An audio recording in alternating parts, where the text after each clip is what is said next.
ഇളനീർ ചോദിച്ചു വാങ്ങിയ ഗുരുവായൂരപ്പൻ്റെ കഥ അറിയാമോ? ഒരു ബ്രാഹ്മണ പയ്യൻ ഒരു നട്ടുച്ച സമയത്ത് കിട്ടൻ എന്ന് പറയുന്ന ഒരു തെങ്ങുകയറ്റക്കാരൻ്റെ വീട്ടിൽ വന്നിട്ട് പറഞ്ഞു, കിട്ടാ, എനിക്ക് ദാഹിക്കുന്നു, ഒരു ഇളനീർ വേണം. അപ്പോൾ കിട്ടൻ പറഞ്ഞു, അടിയൻ ഇപ്പോൾ തന്നെ ഒരു ഇളനീർ ഇട്ട് തരാം എന്ന് പറഞ്ഞ് ആ കിട്ടൻ തെങ്ങിൽ കയറി.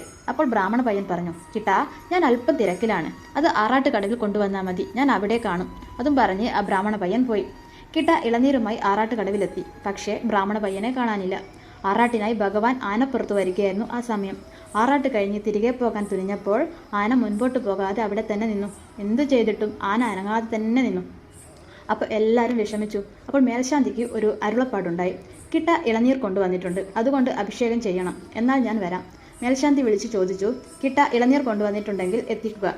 കിട്ട അവിടെ ഇളനീർ സമർപ്പിച്ചു. മേൽശാന്തി ഇളനീർ കൊണ്ട് ഭഗവാന് അഭിഷേകം നടത്തി. അതിനുശേഷമാണ് ആന നീങ്ങി തുടങ്ങിയത്. അന്നു മുതൽ ഭഗവാന്റെ ആ ആറാട്ട് ചടങ്ങിനെ ഇളനീർ അഭിഷേകത്തിന്